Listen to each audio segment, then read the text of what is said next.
Good evening, ladies and gentlemen, this is BestInSlot, and tonight I'm going to give you guys a beginner's guide to Isla Pena. Now, a lot of you, of course, have already 5-starred this island, you've moved on, but I still get comments from people who are struggling. Just this morning I had a comment from a YouTuber comment section who was struggling with this island, because it is definitely a little bit of a jump up in difficulty from Tucano, and it requires a whole different mindset. It requires a very efficient mindset, and it kind of requires a little bit of planning from the start. Now, I gave this a go a minute ago, and I managed to get to a 5-star facility rating in under 15 minutes. So I'm hopeful this video is going to be really helpful to you guys who are struggling a little bit. So let's talk about the problems with Pena. The problems with Pena are threefold. The first thing first is efficiency of space. Nothing is more important on Pena than maximizing the space available to you, because you don't have much. This is especially true with things like power stations, because they're very necessary, but you're not going to have room to build lots of them on the island. Now, you can actually, if you delete that small one right at the start, you can actually build a large power station in this gap. But I believe at this point in time, you wouldn't have access to large power stations, so I'm going to be really lovely and just build a medium instead. And yet, you lose a little bit of money doing this, but really not much at all. Now, once that's done, that'll be the first step. We're not going to build anything else. Don't worry about your research centers. Don't worry about your ACU and stuff like that. You don't have any dinosaurs. You don't need an ACU. You don't need a ranger station. What you need is some bloody dinosaurs. So you're going to come down here to this bottom exhibit. Now, lots of people disagree with me on this, and they're all wrong, basically. Cabot at the start of this video tells you, well, when you first load into Pena on a restart, he tells you that you should invest in some big ticket dinosaurs. And the implication is very much that what you should be doing on Isla Pena is getting, you know, big money carnivores, you know, your Indominus Rex, your T-Rex and stuff like that. And that is definitely what I did on my playthrough, for example. But if you are struggling, and I'll get rid of these by the way as well.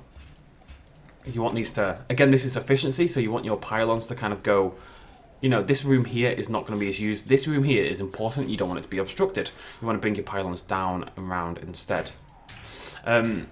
So, something like that, that's fine. We're just waiting for the power station to come online. While we're doing that, actually, let's grab ourselves. We're going to put a herbivore feeder in there.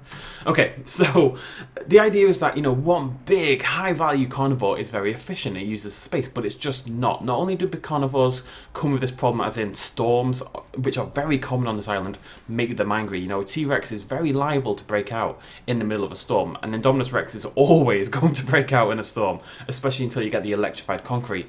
Where on earth is that bloody power station?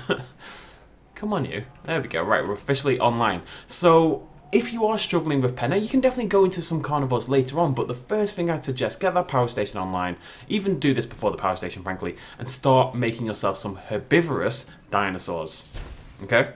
I'm going to put all my, we're going to spend a little bit of money here. We're going to go into success rate, because again, it's about efficiency.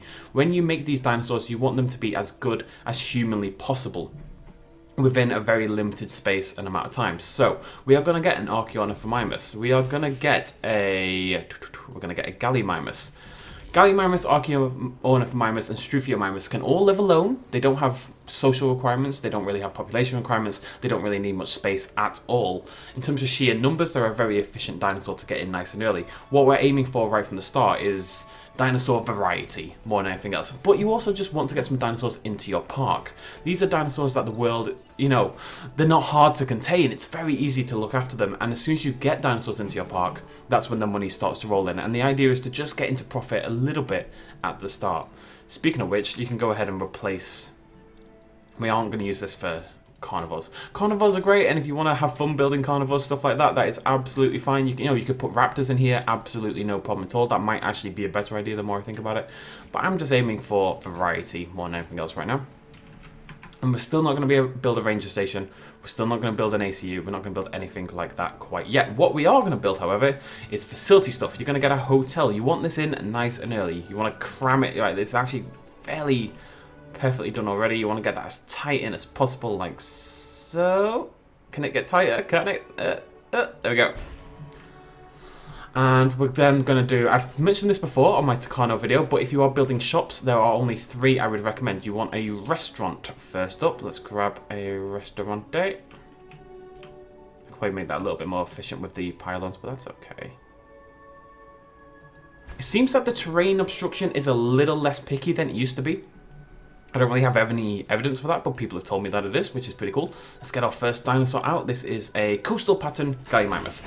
And I just want to go back to the screen. You'll see there the stats, right? This is viability plus 90%, but the basal viability is 4%. Because you aren't going to have many dinosaurs initially, because they are quite low tier dinosaurs in general, you know, it's still only rating 35. You really want to ram that rating up as much as possible by using your genetic modification. Just max up your hatchery, you know, plus 90% or plus 60%. I don't know if you get 90% by this point in time. And then just make some dinosaurs. So we're going to get both of those on the way. And then we're also going to, you can see that I've already done this because I already had it set up from the previous video.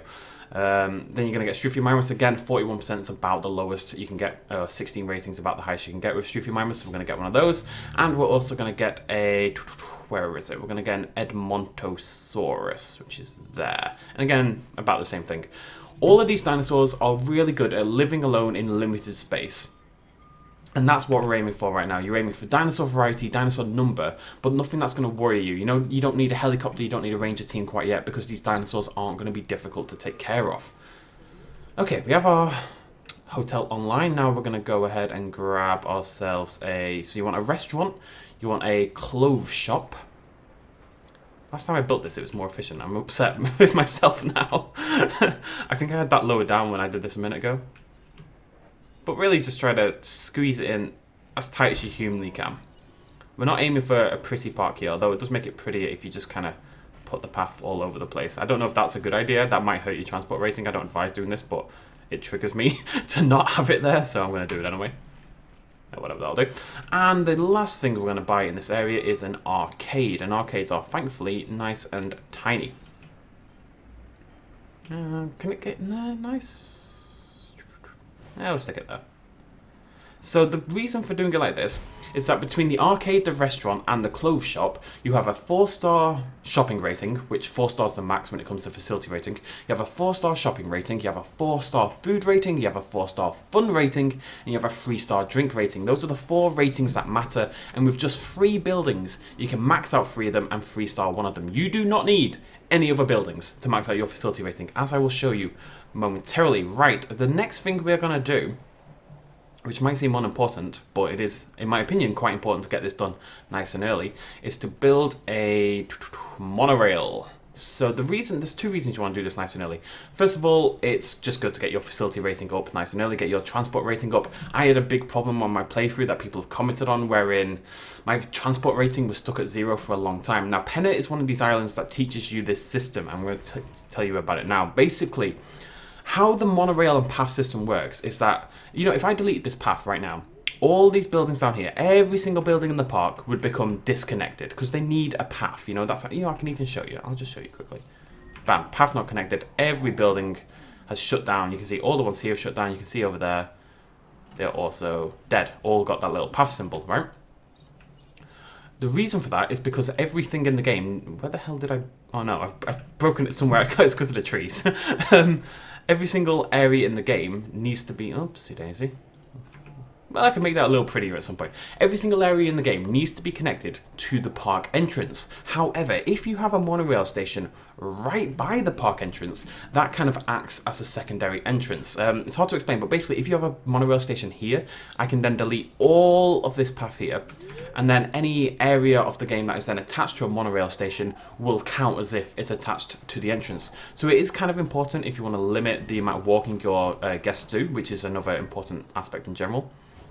Make sure you have a monorail station right next to the entrance of your park.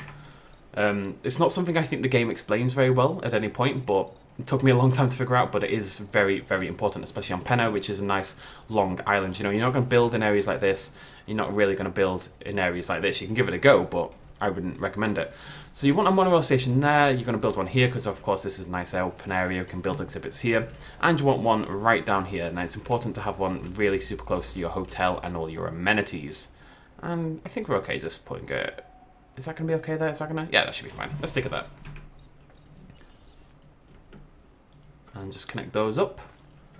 See how crammed together that is? Now, If this has worked out like last time, when I connect this track, our facility rating should go up to at least 4.5 stars. And all I had to do was build a monorail, a hotel, and 3 buildings, and that'll be it. That is literally all it's going to take. Until then, let's release our dinosaurs, our woodland Struthiomyrus, doesn't really matter what colour, and our rainforest monstrous, which I don't know if I've ever seen. Whilst all that's going on, then let's connect our monorail station now. Yeah, I may have made a mistake here. It might be a little bit close to the hotel.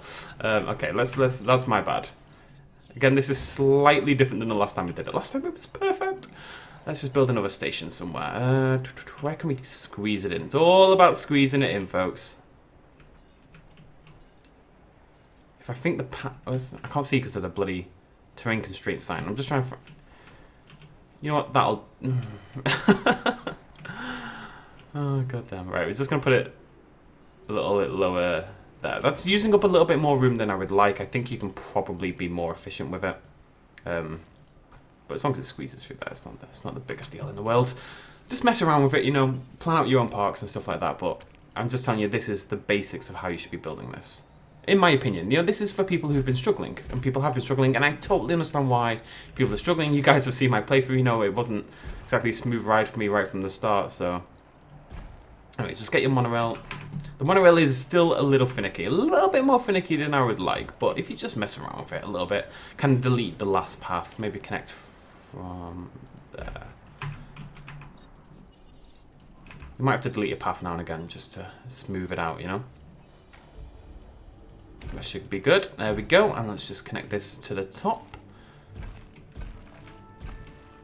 This is the most important part of the thing, your facility rating, because for whatever reason, you know, I'm not going to say it's a good thing or a bad thing, but the way the game is built means dinosaur rating is actually very, very easy to get. Dinosaur rating should never be a problem for you. Yes, it's going to be low right now, but at some point in the game we can get it high without... Yeah, that's definitely not going to work. If you're having a problem here like I am there, it's probably worth just going in and building from the station backwards. That way you can guarantee a nice smooth curve. Like so, that should be fine. There we go. We are online. Now we just need to get this online properly. We're going to build...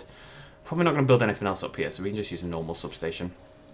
I think you only have normal substations at this point in Pena. I'm not sure. Get that online and do the same over here. Where are you, love?